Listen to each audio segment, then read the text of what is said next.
I was 18 years old when I got married. I belonged to a very conservative family, a Baloch family, where good daughters never say no to their parents. My father wanted me to get married, and all I said was, if that makes you happy, I'll say yes. And of course, it was never a happy marriage. Just about after 2 years of getting married, about 9 years ago, I met a car accident. Somehow my husband fell asleep and the car fell in the ditch. He managed to jump out, saved himself. I'm happy for him.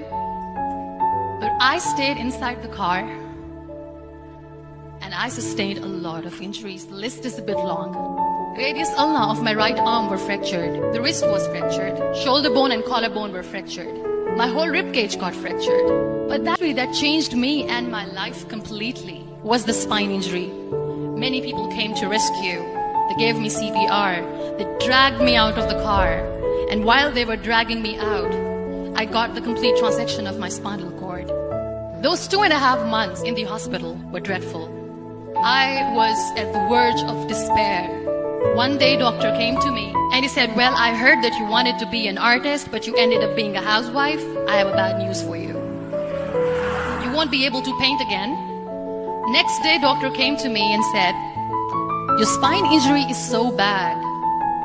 You won't be able to walk again. I took a deep breath and I said, it's all right. Next day, doctor came to me and said, because of your spine injury and the fixation that you have in your back, you won't be able to give birth to a child again. That day, I was devastated. I started to question my existence. Why am I even alive? So what kept me going was, one day I asked my brothers, I know I have a deformed hand, but I'm tired of looking at these white walls in the hospital and wearing these white scrubs. Bring me some colors, bring me some small canvas. I want to paint. So the very first painting I made was on my deathbed, where I painted for the very first time. What an amazing therapy it was. Without uttering a single word, I could paint my heart out. I could share my story. People used to come and say, what lovely painting, so much color. Nobody could see the grief in it. Only I could. And that day I decided that I'm going to live life for myself. I am not going to be that perfect person for someone. I am just going to take this moment and I will make it perfect for myself. That I'm going to fight my fears. So I wrote down one by one all those fears. And I decided that I'm going to overcome these fears one at a time. You know what was my biggest fear? Divorce. But the day I decided that this is nothing but my fear, I liberated myself by setting him free. And I made myself emotionally so strong that the day I got the news that he's getting married, I sent him a text that I'm so happy for you and I wish you all the best. And he knows that I pray for him today. Number 2 was, I won't be able to be a mother again. And that was quite devastating for me. But then I realized there are so many children in the world, all they want is acceptance. So there is no point of crying, just go and adopt one. And that's what I did.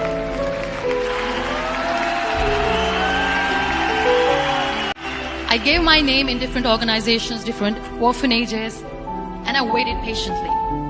2 years later, I got this call from a very small city in Pakistan. I got a call and they said, are you Muniba Mazari? There is a baby boy and would you like to adopt? I could literally feel the labor pain. I said, yes, I am going to adopt him. I am coming to take him home. And that day, I was 2 days old, and today he's 6. You know, when you end up being on the wheelchair, what's the most painful thing? People think that they will not be accepted by the people because we, in the world of perfect people, are imperfects. So I decided to appear more in public. I started to paint. I have done a lot of modeling campaigns. I decided that I'm going to join the national TV of Pakistan as an anchor person. I became the National Goodwill Ambassador for Young Women Pakistan, and now I speak for the rights of women, children. I was featured in BBC 100 Women for 2015. I'm one of the Forbes 30 under 30 for 2016. So when you accept yourself the way you are, the world recognizes you. It all starts from within. We have this amazing fantasy about life. This is how things should work. This is my plan. It should go as per my plan. If that doesn't happen, we give up. I never wanted to be on the wheelchair. Never thought of being on the wheelchair.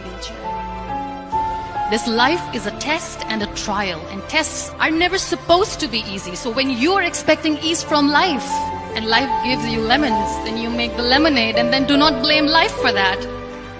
It is okay to be scared. It is scared. It is okay to cry. Everything is okay, but giving up should not be an option. They always say that failure is not an option. Failure should be an option, because when you fail, you get up, and then you fail, and then you get up, and that keeps you going. Embrace each and every breath that you are taking. Celebrate your life. Live it. Don't die before your death. Real happiness lies in gratitude. So be grateful, be alive, and live every moment.